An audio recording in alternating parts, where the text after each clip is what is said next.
ಎಲ್ಲರಿಗೂ ನಮಸ್ಕಾರ. ನಾನು ಮಮತಾಸ್ ಕಿಚನಿಂದ ಮಮತಾ ಮಾತಾಡ್ತಿರೋದು. ಎಷ್ಟೊಂದು ದಿನ ಆಯಿತು ವಿಡಿಯೋ ಹಾಕೋಕ್ಕಾಗಿಲ್ಲ, ಹಾಗೆ ಬೇಜಾರಾಗಿ ಬಿಟ್ಟಿರ್ತೀನಿ. ನೋಡಿ, ಇದು ಭಾಗ್ಯಲಕ್ಷ್ಮಿ ಧಾರಾವಾಹಿಯ ಮ್ಯಾಗ್ನಿಫರ ಮೋಸ ನೂಡಲ್ಸ್ ಅಂತಲೇ ಖ್ಯಾತಿಗೊಂಡಿರುವ ಇದೇನು ಅಕ್ಕಿ ಹಿಟ್ಟಿಂದ ಮುದ್ದೆ ಮಾಡಿಕೊಂಡು ಅದರಿಂದ ಒತ್ತು ಶಾವಿಗೆ ಮಾಡೋದನ್ನು ನೋಡೋಣ. ಮೊದಲು ಸ್ವಲ್ಪ ನೀರು ಇಟ್ಕೊಂಡು ಅದಕ್ಕೆ ಉಪ್ಪು ಹಾಕ್ಕೊಂಡು ಸ್ವಲ್ಪ ಜೀರಿಗೆ ಹಾಕ್ಕೊಳ್ಳೋಣ. ಮುದ್ದೆ ತಿರ್ಕೊಂಬಿಡೋದು ಅಷ್ಟೇ, ಇನ್ನೇನಿಲ್ಲ. ನಾರ್ಮಲಾಗಿ ಮುದ್ದೆ ಮಾಡ್ತೀವಲ್ಲ ಆ ಥರ ಮಾಡ್ಕೊಳ್ಳೋದು. ಸ್ವಲ್ಪ ಗಟ್ಟಿಯಾಗಿರ್ಬೇಕಷ್ಟೇ.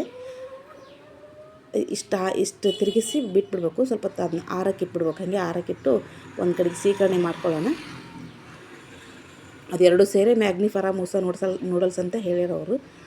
ಮತ್ತು ಅವು ಇಂಗ್ಲೀಷ್ನೊಳಗೆ ಏನೇನು ಹೇಳ್ತಾರೆ ಅಂದರೆ, ನಾವು ಕನ್ನಡದಲ್ಲಿ ನಮ್ಮದು ಅಚ್ಚ ಕನ್ನಡ, ಅದು ಉತ್ತರ ಕರ್ನಾಟಕದ ಕನ್ನಡದಲ್ಲಿ ಸೀಕರಣೆ ಅಂತಲೇ ಹೇಳೋಣ.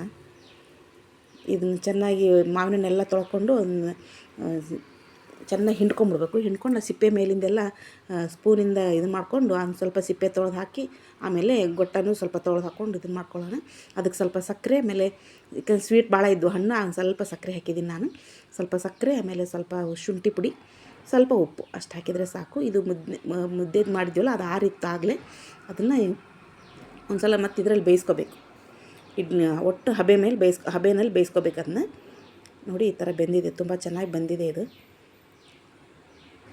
ಈ ಒತ್ತು ಶಾವಿಗೆದು ಒಂದು ಮಣಿನೇ ಇರುತ್ತೆ ಇಲ್ಲೆಲ್ಲ ಬೆಂಗಳೂರು ಸೈಡು. ನಮ್ಮ ಮನೆಯಲ್ಲೆಲ್ಲ ಆ ಥರ ಇಲ್ಲ. ಅದಕ್ಕೆ ನಾನು ಚಕ್ಲಿ ಮಾಡು ಒಳ್ಳಲ್ಲೇ ಹಾಕಿ ಮಾಡಿದ್ದೀನಿ ಇದನ್ನ. ನೋಡಿ ಎಷ್ಟು ಚೆನ್ನಾಗಿ ಬರ್ತಾಯಿದೆ. ನಾವು ಶಿಕರ್ಣಿಗೆ ಏನೇನೋ ಮಾಡ್ತೀವಿ, ಸಜ್ಕ ಮಾಡ್ತೀವಿ, ಆಮೇಲೆ ಮುದ್ದೆ ಹೋಳಿಗೆ ಮಾಡ್ತೀವಿ. ಮುದ್ದೆ ಹೋಳಿಗೆನ ಅದೇ ಇದನ್ನು ಹಿಟ್ಟಲ್ಲಿಟ್ಟು ಮಾಡಿದ್ರೆ ಮುದ್ದೆ ಹೋಳಿಗೆ. ಆಮೇಲೆ ಪೂರಿ ಶಿಕರ್ಣಿ ಮಾಡ್ತೀವಿ, ಮುದ್ದೆ ಹೋಳಿಗೆ ಶಿಕರ್ಣಿ ಮಾಡ್ತೀವಿ, ಹೂರ್ಣದ ಹೋಳಿಗೆ ಶಿಕರ್ಣಿ ಮಾಡ್ತೀವಿ. ಅದೇ ಥರ ಇದೊಂದು ಈ ಕಡೆ ಎಲ್ಲ ಬೆಂಗಳೂರು ಸೈಡೆಲ್ಲ ಮ್ಯಾಂಗೋ ರಸಾಯನ, ಆಮೇಲೆ ಅದೇನು ಒತ್ತು ಶಾವಿಗೆ ಅಂತ ಹೇಳ್ತಾರೆ ಅದನ್ನು. ಅದಕ್ಕೆ ಒಂದು ಸಲ ಮಾಡಿ ನೋಡೋಣ ಅಂತ ನಾನು ಮಾಡಿದೆ. ತುಂಬ ಚೆನ್ನಾಗಿ ಬಂದಿತ್ತು, ರುಚಿ ಮಾತ್ರ ಚೆನ್ನಾಗಿತ್ತು. ಭಾಗ್ಯಲಕ್ಷ್ಮಿ ಧಾರಾವಾಹಿಯಲ್ಲಿ ಹೊಗಳಿದ ಥರನೇ ಇತ್ತು, ಅದನ್ನು ಚೆನ್ನಾಗೇ ಇತ್ತು.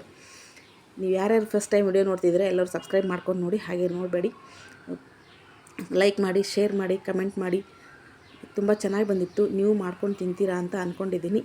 ಮಾಡ್ಕೊಂಡು ತಿಂದು ನನಗೆ ಕಮೆಂಟ್ ಮಾಡಿ. ವಿಡಿಯೋ ನೋಡಿದ್ದಕ್ಕೆ ಧನ್ಯವಾದಗಳು.